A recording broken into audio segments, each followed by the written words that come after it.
Imagine it's 2030. You're 4 years into the future. Your company just announced its third restructuring. They don't reference layoffs anymore, but rounds of workforce optimization. The legal team that used to be 12 people is now four.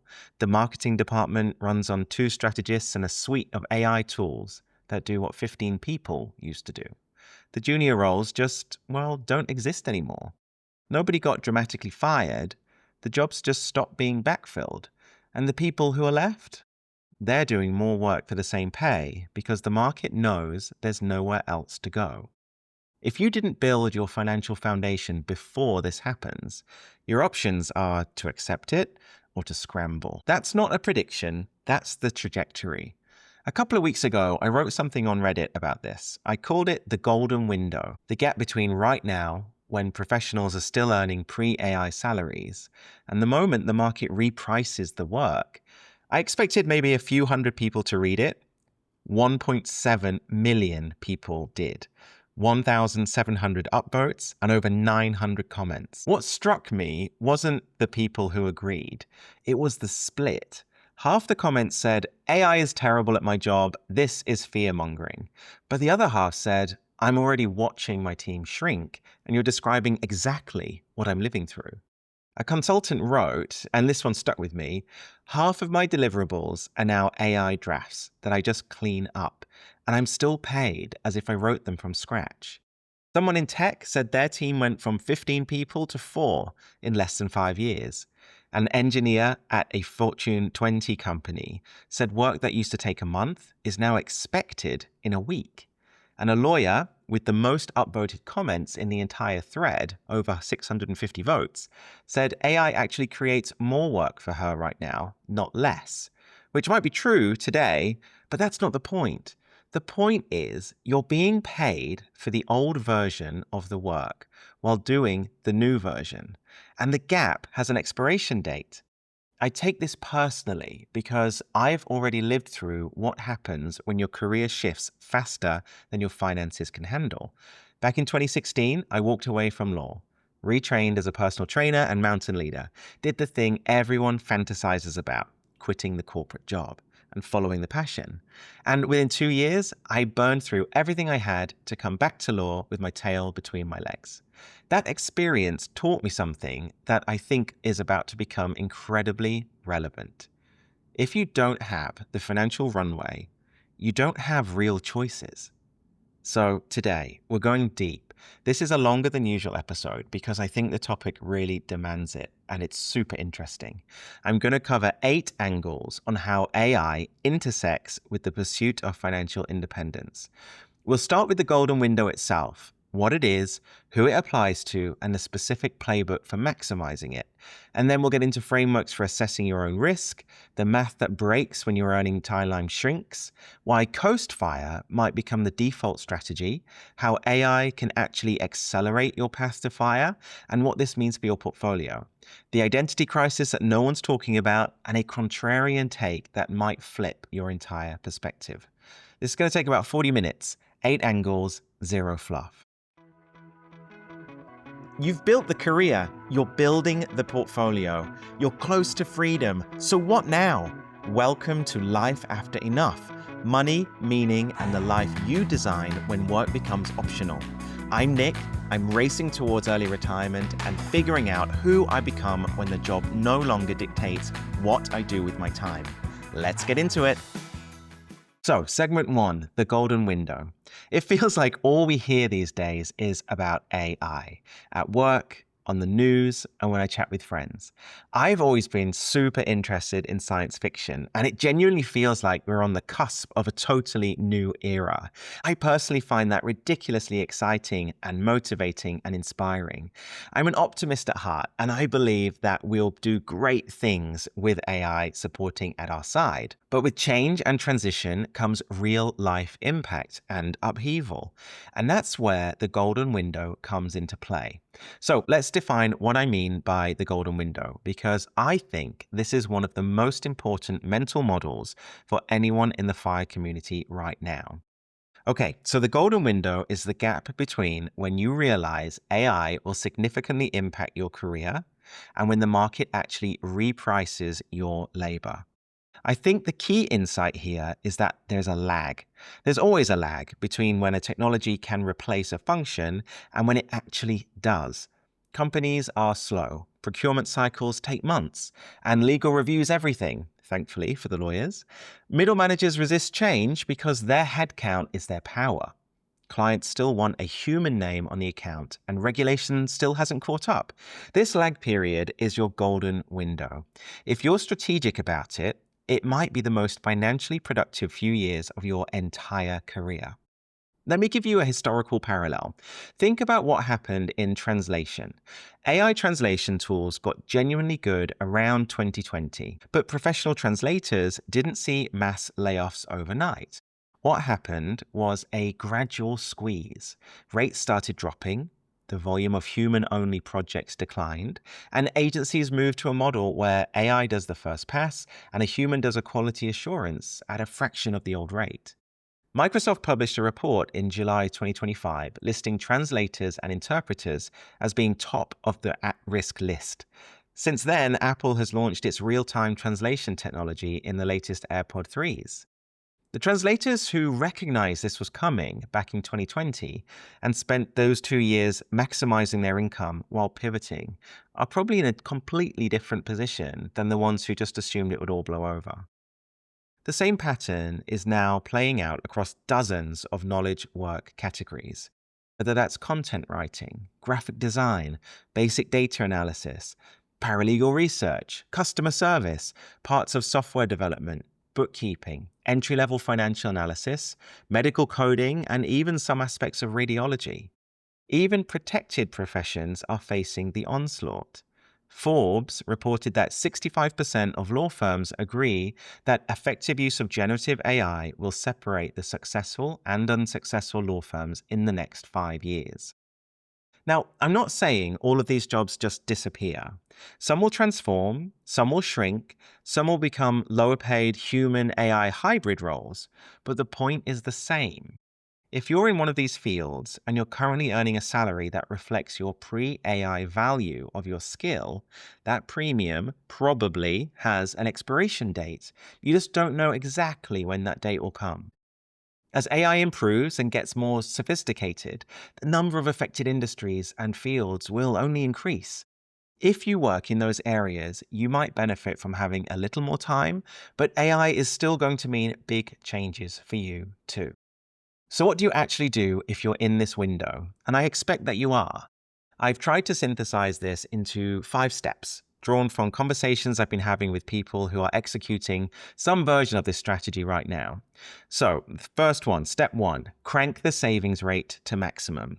I mean uncomfortable levels. If you've been saving 30 or 40% of your income on your FIRE path, push it to 50, 60, even 70 if you can stomach it. This isn't the time for lifestyle creep.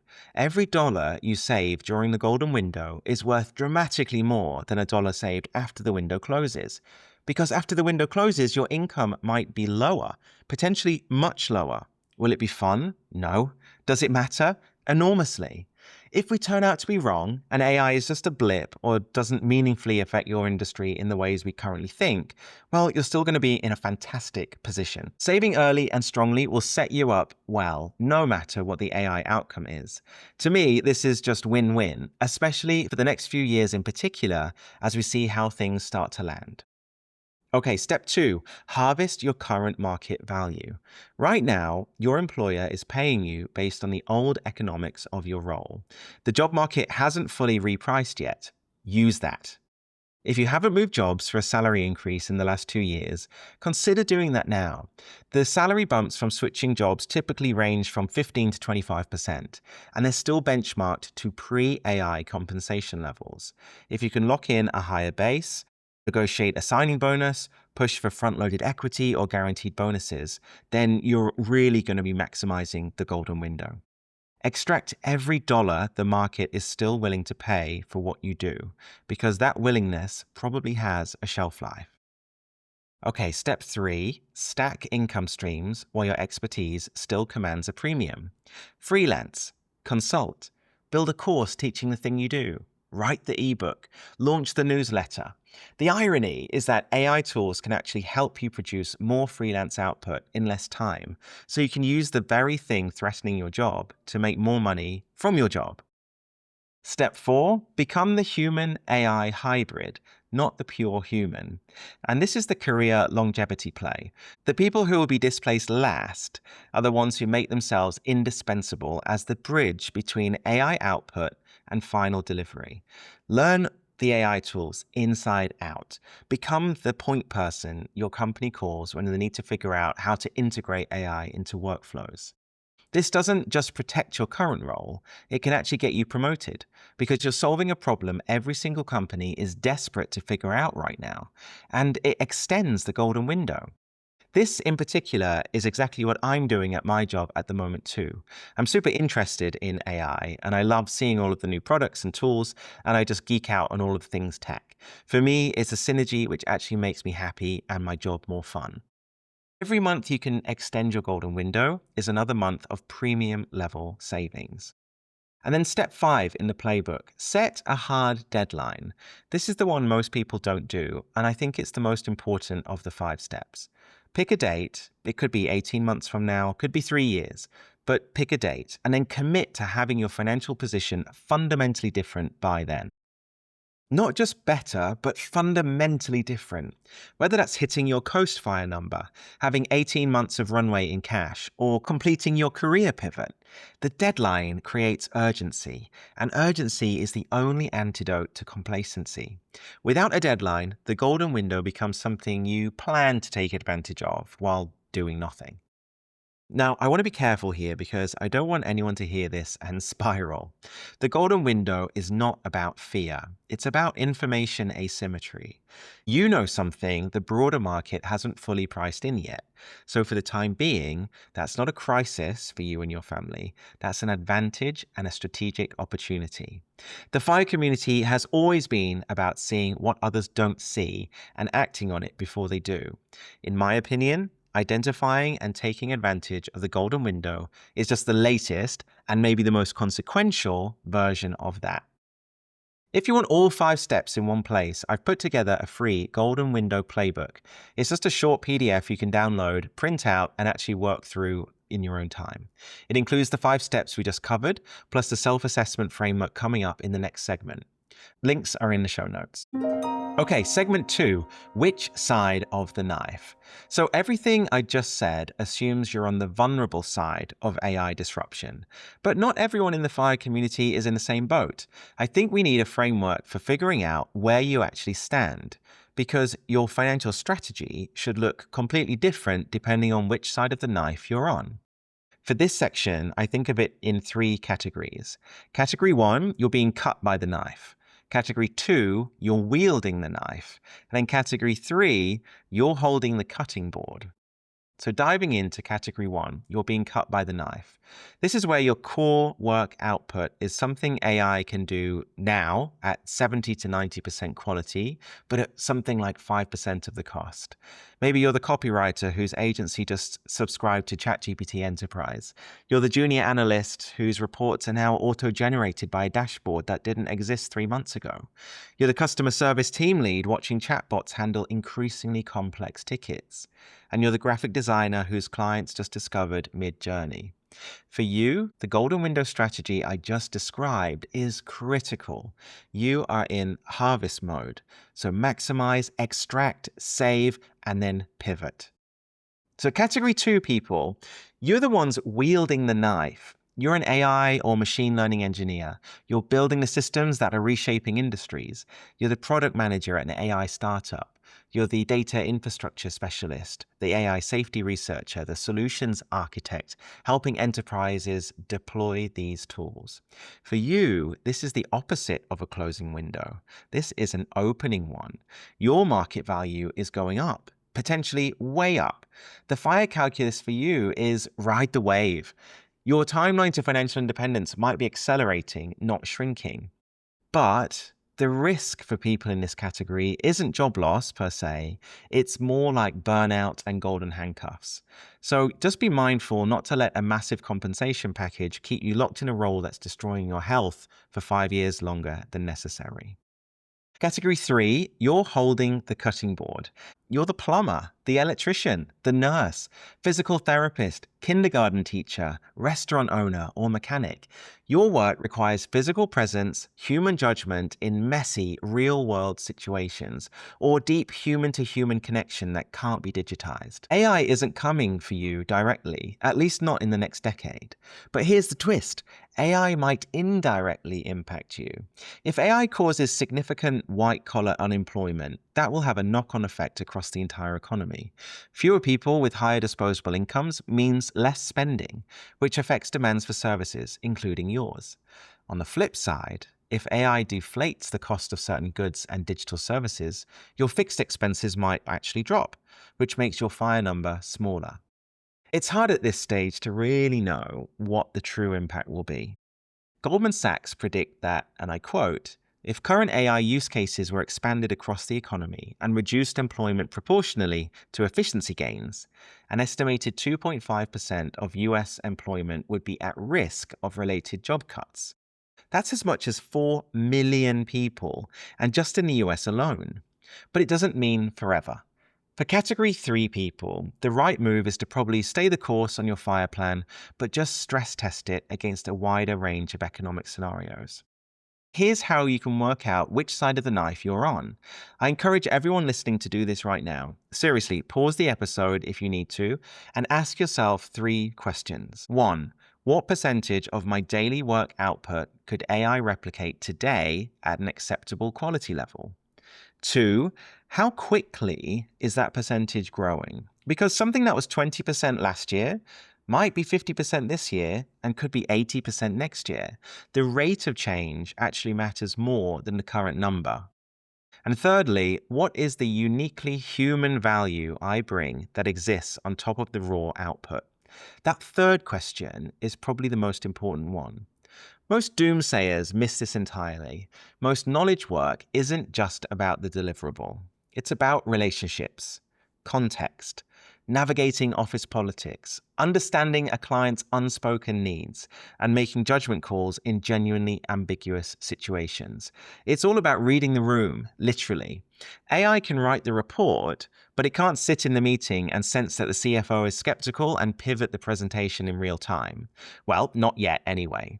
So here's why those 3 questions matter. If your answer to question 1 is above 50% and your answer to question 2 is fast, well then you're in category 1. You're being cut by the knife. The golden window playbook from the last segment is your priority. Crank up the savings rate, harvest your market value, build on the side, and set that hard deadline to make meaningful change to your financial position. Now, if your answer to question 1 is low, but question 2 is accelerating, you've got more time, but not as much as you think. You're probably in early category 1 or the edge of category 3. Use the extra runway to get ahead of the curve rather than waiting until it hits. And if your answer to question 3 is strong, if the uniquely human value you bring is genuinely hard to replicate, that's your moat. That's what extends your golden window. But just be honest with yourself. I'm good with clients is only a moat if the client relationship is the thing your employer is actually paying for, not just a nice bonus on top of the deliverable. Now, the point of this exercise isn't to scare you, it's to know where you stand so you can act from clarity and not panic. The people who get blindsided are the ones who never ask these questions at all. All of those questions are in the Golden Window playbook I mentioned earlier. So if you're driving or can't pause right now, grab it from the show notes later and do the exercise properly when you get a spare 10 minutes.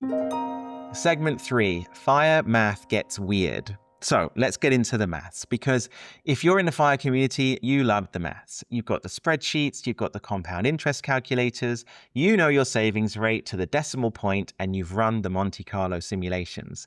But traditional FIRE maths makes some foundational assumptions that AI is actively undermining. So the first one is that your income is roughly stable or growing for 10 to 15 years. And this is kind of the bedrock for most FIRE plans. You earn a solid salary, you save a big chunk of it, compound interest does the heavy lifting over a decade or more, and voila, you're at FIRE. But what if your income timeline isn't 15 years? What if it's 5 or 3? That doesn't just change the maths, it breaks the maths. Let me just run a concrete scenario to explain what I'm talking about. Say you're earning 150,000 a year now and saving 50% of it. That's about 75,000 a year into investments. Under traditional FIRE maths, with a 7% annual return, in 10 years you'd have about $1 million. That's your plan, it's solid, it's predictable, and it works. But now model this. Your income drops to 90,000 in year 4 because AI has compressed salaries in your field, and then to 55,000 in year 7 because you've had to pivot to a different lower paying role. Your savings rate drops proportionally. Now your 10-year number is somewhere between 550 and 650,000, depending on your assumptions. That's real money, but it's not your FIRE number. You're 40% short. So the question becomes, what do you do with this information? So, strategy 1, front load everything. This is the golden window strategy translated into real life maths. If you believe your high earning years are limited, you compress your savings as aggressively as humanly possible into those years. The compounding maths actually rewards this. A dollar invested in year 1 is worth dramatically more than a dollar invested in year 5 at the same rate of return.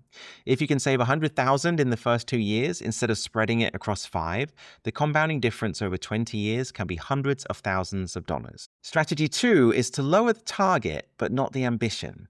So instead of a 1.5 million FIRE pot, what if you targeted 800,000 plus a flexible income stream? This is where the FIRE movement needs to get more creative and kind of get with the times. The rigid 25x expenses framework assumes a full stop on earning. But what if you plan for barista FIRE or a lean FIRE that includes part-time income from AI-resistant work? The maths then gets much more achievable. Strategy 3 is to rethink the 4% rule. So the 4% safe withdrawal rate is based on historical market returns.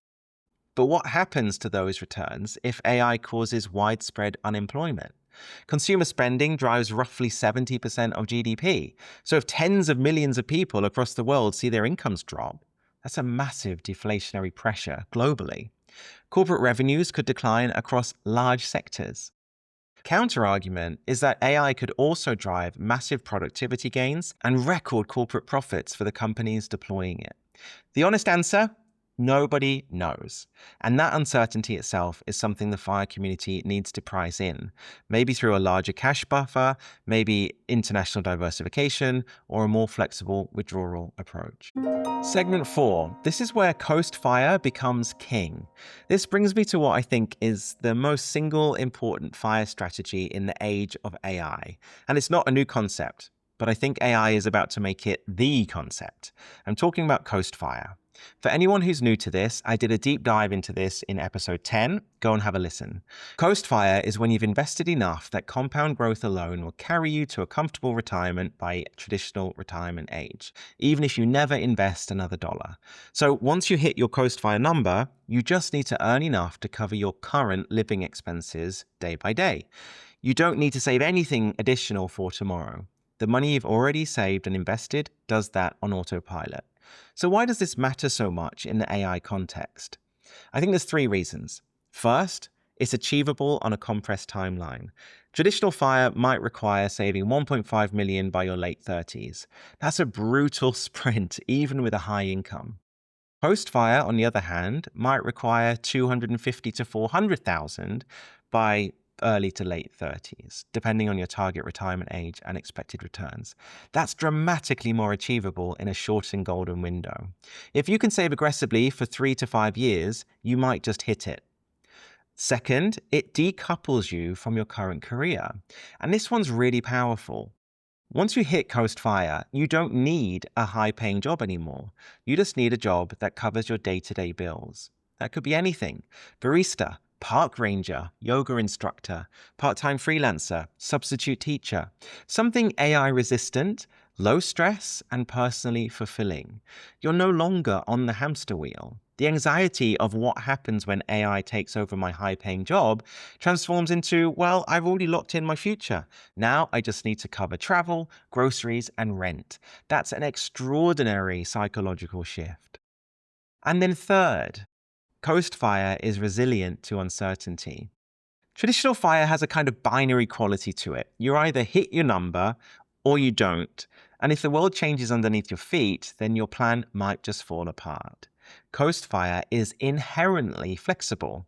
Even if market returns are lower than expected, even if your career pivots multiple times, the core math still works. It just means maybe you coast to 65 instead of 60.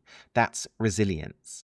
Now, I'm not 100% sure, but I actually think Coast Fire might emerge as the default fire strategy within the next 5 years because of all of this. The reality is that traditional fire, saving 25 times your annual expenses in your 30s, was always a sprint that even high-income earners struggle to sustain.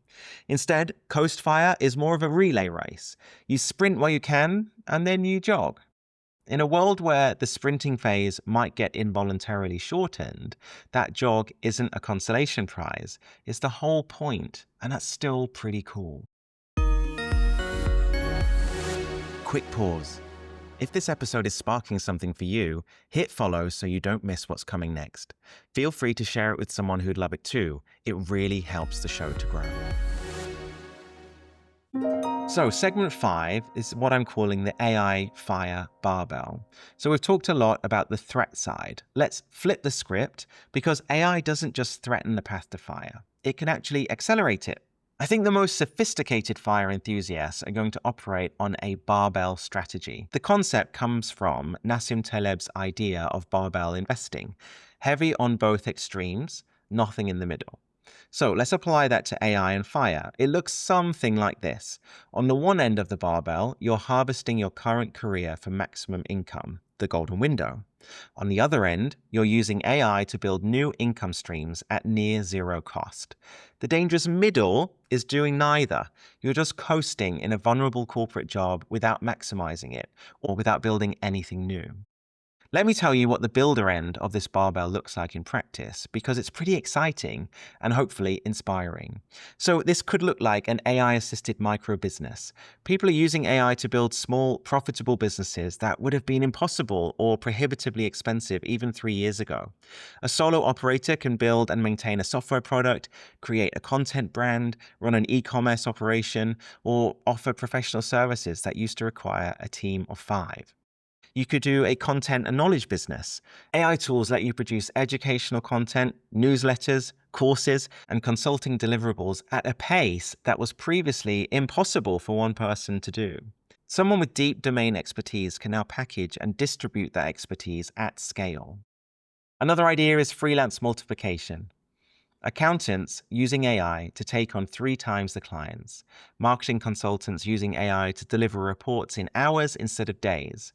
The key insight in all of this is that AI doesn't just threaten your income.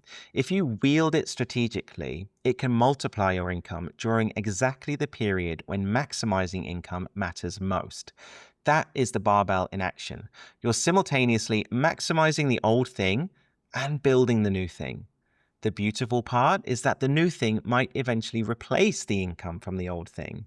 You're then not just running toward fire, you're building a bridge to a different kind of career entirely, one where you own the upside. Segment 6, which is the portfolio question. I know a lot of you have been waiting for this one because it's the first question every fire investor asks when we talk about AI. Should I be adjusting my investment portfolio? So let me start with what I'm not going to do. I'm not going to tell you to buy NVIDIA or pile into an AI ETF. That's not what this show is about. I'm also not qualified to give financial advice, and everything we're about to discuss is not financial advice, just my musings on the topic for educational purposes. So, question 1, concentration risk in tech-heavy indices. If you're a standard fire investor, you probably have a large chunk of your money in total US stock market or S&P 500 index funds. As of right now, a handful of mega cap tech companies, the ones building and deploying AI, represent an enormous share of those indices. The Magnificent Seven, so that's Apple, Microsoft, Nvidia, Alphabet, Amazon, Meta, and Tesla, they make up something like 34% of the S&P 500. Now, if AI plays out the way optimists expect, those companies are going to do incredibly well, and your index fund will benefit. But if there's an AI bubble, or if regulation hits, or if the monetization of AI disappoints, you're heavily exposed. It's worth just taking a step back and at least thinking about whether you want more international diversification or more small cap exposure to balance all of this out. Question 2 is around the consumer economy. So here's the one that keeps me up at night a little bit. The stock market's long-term returns are ultimately driven by corporate earnings, and corporate earnings are ultimately driven by consumer spending and a good economy. If AI displaces a meaningful percentage of knowledge workers, even if it's temporary during a transition period, it's still going to be a big hit to consumer spending, and that could mean a prolonged period of below-average market returns. Now, the counterargument is that AI could also create enormous new industries and wealth, just as the internet did. But the internet transition took 20 years, and the dot-com bust was brutal for early retirees. The sequence of returns risk here is very real. Question 3 is an interesting one. It's, should you invest in what's replacing you? There's an interesting psychological angle here. If you're a copywriter and you believe AI will compress your profession, there's a darkly logical case for investing in the companies building that AI. Then if AI does take your job, at least your portfolio benefits. You're kind of hedging your career risk with your portfolio. Some people will find this empowering, but others will find it depressing. But mathematically, it's not a terrible idea as long as you don't overconcentrate. Question 4 is around the cash buffer. In uncertain times, cash equals optionality. The standard FIRE advice is to keep 3 to 6 months of expenses in cash and invest the rest. But if you're in a golden window career, I'd consider a bigger buffer, maybe as much as 12 or 18 months. Yes, you lose some returns by holding cash, but you gain the ability to weather a sudden income drop without selling investments at a potentially bad time. Think of it as insurance. And insurance is most valuable precisely when the risk is highest. The meta point here is that the standard FIRE portfolio advice, BTASX and chill, set it and forget it, might still be broadly right, but it deserves more scrutiny than it's getting. We're not in a normal environment anymore. The economy might be going through its biggest structural shift since the Industrial Revolution. Your portfolio at least needs to acknowledge that, even if the acknowledgement is, I've thought about it and I'm staying the course for these specific reasons. Segment 7, the identity crisis nobody talks about. So we've done a lot of math and strategy. Let's just shift gears for a minute and talk about the part of this that isn't in any spreadsheet, and the part that touches the core of this podcast the most. I think there's a psychological dimension to the AI FIRE intersection that isn't being addressed, and it's this. FIRE people have a very complicated relationship with work. We are optimizing to leave it. We count the days. We celebrate the 1 more year milestones. And yet many of us are high performers. We're the ones getting promoted, taking on extra projects, building reputations. We do derive identity and purpose and self-worth from being excellent at what we do, even as we're planning our escape from it. So what happens when AI doesn't just threaten your income, but also threatens your sense of professional mastery? Think about it. If you spent 10 or 15 years becoming an exceptional financial analyst, and suddenly an AI tool can do 80% of your analysis in 10 minutes, that's not just a career risk, that's an identity risk. The thing you were proud of being great at has just been commoditized. It's like being the best horse-drawn carriage driver in 1910. Your skill is very real, it's just less relevant. This can hit people hard emotionally, and there's probably a grief process involved. In the FIRE community, this creates a strange double bind. You wanted to leave work eventually anyway, but you wanted to leave on your terms, with your head held high, having built something you were proud of. Being pushed out by a large language model doesn't have the same dignity. I think we need to be honest about this. Financial independence isn't just a number, it's a story you tell yourself about your life. And if AI is rewriting that part of the story, you need to grieve the old version before you can fully embrace the new one. The good news? FIRE people are actually better equipped for this than most. We've already done the psychological work of decoupling our identity from our income to some degree. We already know that our worth isn't defined by our job. So when AI forces the question of who am I if I'm not the best copywriter in the room, we're already ahead of the curve in having an answer, or at least being willing to sit with the question. Maybe this is the real gift of the FIRE movement in the age of AI.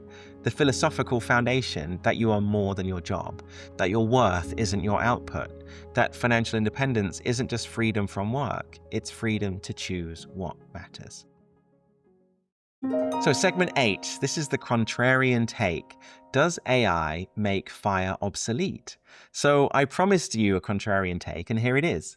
After all this time discussing how to navigate AI within the FIRE framework, I want to ask a more radical question. What if AI doesn't just change the path to FIRE?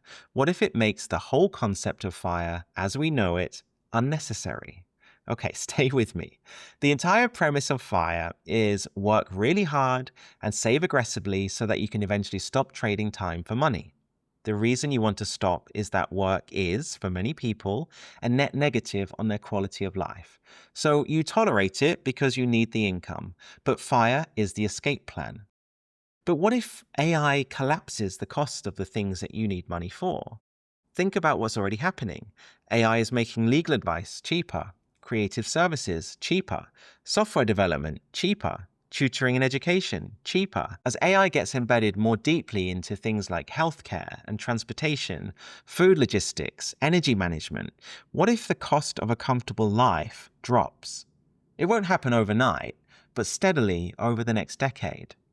If your annual expenses go from $50,000 to $30,000 because AI has deflated the cost of dozens of services you use, well, that means your FIRE number went from 1.25 million down to 750,000. That's a radically different target. And if costs continue to drop, the goalposts keep moving in your favor. Every year, you need less. Then there's the universal basic income wildcard. If AI displaces enough workers, there will be enormous political pressure for some form of universal basic income. We're already seeing pilot programs around the world. Some version of this is being seriously discussed in multiple countries already. If even a modest universal basic income emerges, say $1,000 a month, that's $12,000 a year that your portfolio doesn't need to generate. At a 4% withdrawal rate, that's the equivalent of $300,000 to $450,000 in investments that you never had to save. And here's the most radical version of this argument. What if, in 15 or 20 years, we approach something like abundance, where AI systems produce most goods and services at near zero marginal cost? I know that sounds utopian, and I'm not forecasting it, but some very serious, very credible people think it's at least plausible. And if it happens, the entire concept of needing a 7-figure portfolio to retire becomes as quaint as hoarding grain in a world full of grocery stores. Now, I want to be extremely clear. I don't think we should plan for utopia. Planning for the best case scenario is the worst financial strategy in existence. But I think it's worth holding this possibility lightly in your mind because it changes the emotional tenor of the entire conversation. Instead of AI is going to destroy my retirement plan, the reframe becomes AI might restructure the economy so fundamentally that the retirement plan itself evolves into something we can't fully predict yet. I find that kind of exciting. Scary, too. Uncertain, absolutely. But exciting, because the FIRE movement has always been about imagining a different relationship between money, work, and life. AI might be forcing that reimagination on a much bigger scale than any of us anticipated. Quick one before we continue. I send a weekly email every Monday morning that goes deeper than the podcast. It's not a recap, it's a separate idea, usually something more personal, plus a question to sit with for the week. It's free, it's one email, and you can sign up at lifeafterenough.com. Link is in the show notes. Okay, back to it. So let me bring all of this together. 8 angles. Here's what I want you to walk away with. If you're in a golden window career, the time to act is now. Crank up the savings rate, harvest the market value, use AI tools to multiply your output, stack income streams, and set a hard deadline for making meaningful change. Know which side of the knife you're on. Be brutally honest with yourself. The FIRE community is great at math. Apply the same rigor to your career risk assessment. Seriously consider Coast FIRE. In a world of career uncertainty, the ability to downshift to any job that covers your expenses is an extraordinary form of financial freedom, and it might be the most resilient FIRE strategy that we have. Next is use the barbell. Maximize the old income at one end, build new AI-powered income at the other end. The dangerous middle is doing neither.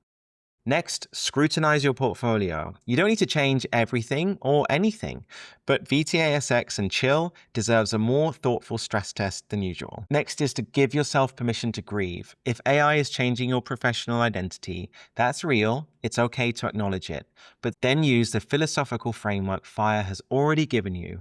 You are more than your job to move forward. And finally, hold the contrarian possibility lightly. AI might make the whole game easier than any of us think.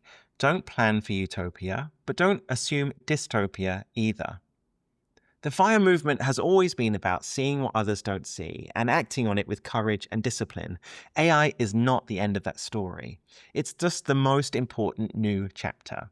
The people who read it clearly and act decisively are going to be just fine. If this episode resonated with you, share it with someone who needs to hear it, especially if they're in an AI-vulnerable career and haven't started thinking about this yet. The golden window won't stay open forever, but right now, for those paying attention, it is wide open. And if you haven't grabbed it yet, get the free Golden Window Playbook. It's in the show notes. It distills everything we covered today into something you can act on this week. And finally, I send one email every Monday morning that goes deeper than the podcast. It's not a summary of the episode. It's usually a separate idea, something more personal, plus a question to sit with for the week. The link is in the show notes. Thanks for listening to Life After Enough, a podcast about money, meaning, and the life you design when work becomes optional. If this episode made you rethink your future, share it with someone who's starting to question the script too. You can follow the show wherever you get your podcasts. I'm your host, Nick, and I'll see you next week as we keep building a life that's truly ours.